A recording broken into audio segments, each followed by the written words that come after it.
Hi everyone, অনেক দিন ধরে আমি একটা গ্রেটেস্ট বা খুব অসাধারণ একটা কন্টেন্ট খুঁজছিলাম, যে কন্টেন্টটা দেখলে বা যে কন্টেন্টটা আপনারা যদি ওয়াচ করেন তা আপনাদের মনে হবে একটা নতুন ধরনের এক্সপিরিয়েন্স, এবং আপনারা প্রায় বলতে গেলে যেটাকে বলা হয় ছিটকে যাওয়া, ওই ধরনের আপনারা ছিটকে যাবেন এবং আপনারা চমকে যাবেন যে এই ধরনের কন্টেন্ট বিশেষ করে আমাদের ইন্ডিয়াতে তৈরি হয়।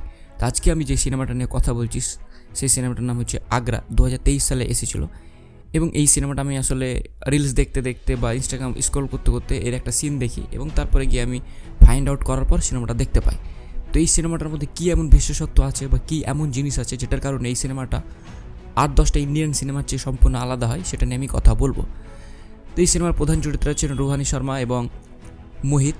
এবং আপনারা রুহানি শর্মাকে অনেকেই চিনেন, অনেক গানে অনেক মিউজিক ভিডিওতে আছে, বাট মোহিত আগ্রওয়ালকে আপনারা সাধারণত খুব একটা বেশি দেখেননি। এছাড়াও কয়েকজন অভিনেতা আছে, তাদের কথা বাদ দেন। এখানে যে গল্পটা দেখানো হয়েছে সেটা হচ্ছে যে আমরা অনেক সময় কোনো একটা জিনিসকে ফ্যান্টাসাইজ করি, যে আমাদের কাছে নাই কিন্তু তারপর আমরা সেটাকে মাথার মধ্যে আইডিয়া করি বা অনুমান করি যে সে ব্যক্তিটা আছে। তো এই যে ক্যারেক্টারটা, সেই ক্যারেক্টারটা সেক্সের প্রতি এতটাই পাগল যে তার চারিপাশে যখন তখন খেতে বসে যা মন তাই যেখানে যা যাদের দেখছে না কেন সব জায়গাতে তিনি বিভিন্ন মেয়েকে দেখতে পাচ্ছেন। এবং এই সিনেমার একটা আমি ঘটনা বলি বা একটা সিন বলি, যে সিনেমা যেই সিনটা আপনাকে একটু হলেও একটু আনকমফোর্ট ফিল বা একটু ইতস্তত বোধ হবে যেটার জন্য।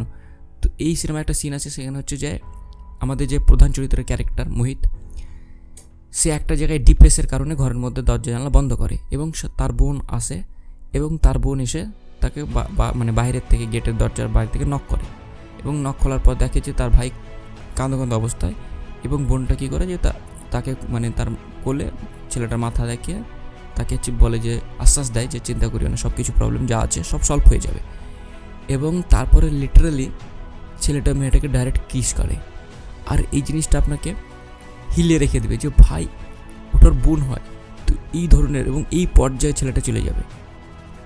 এবং তারপরে সে এটার ফলে কতজনের সাথে ঝামেলা করে, কী করে এবং আশেপাশে যেভাবে তার জিনিসগুলো কাজ করে এবং সে কীভাবে মেন্টালি পাগলের মধ্যে পড়ে যায়। আমার মনে হয় প্রত্যেকটা এই জেনারেশনের ছেলেদেরকে এই সিনেমাটা ডেফিনেটলি দেখা উচিত। তবে এই সিনেমাটার জন্য যেটা আমার মনে হয় যে একটু প্রবলেমেটিক হতে পারে সেটা হচ্ছে, প্রথম কথা হচ্ছে খুবই স্লো, একটু স্লো, তো আপনাকে ইন্টারেস্ট হতে পারে না হতে পারে। দ্বিতীয় কথা হচ্ছে এই ধরনের সিনেমা যেহেতু আপনারা দেখেননি, তাই একটু পেশেন্সের সাথে একটু ধৈর্যের সাথে আপনাদের সিনেমাটা পুরোটা দেখতে হবে। যদি না দেখেন তাহলে আপনাদেরকে ভালো লাগবে না।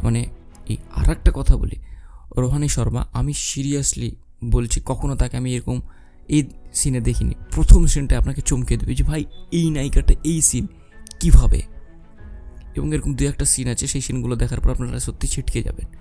তো ওভারঅল এই সিনেমাটা ডেফিনেটলি আপনারা মাস্ট ওয়াচ দেখতে পারেন। এই সিনেমাটা 2023 সালে মুক্তি পেয়েছিল, অ্যাভেলেবেল আছে বা ইউটিউবেও অ্যাভেলেবেল ছিল, আমি যতক্ষণে দেখেছিলাম। ডিলিট যদি হয়ে যায়, যদি না পান, আপনারা ডেফিনেটলি কমেন্ট বক্সে কমেন্ট করে জানাবেন। টেক কেয়ার, বাই, ভালো থাকবেন এবং নিজের খেয়াল রাখবেন।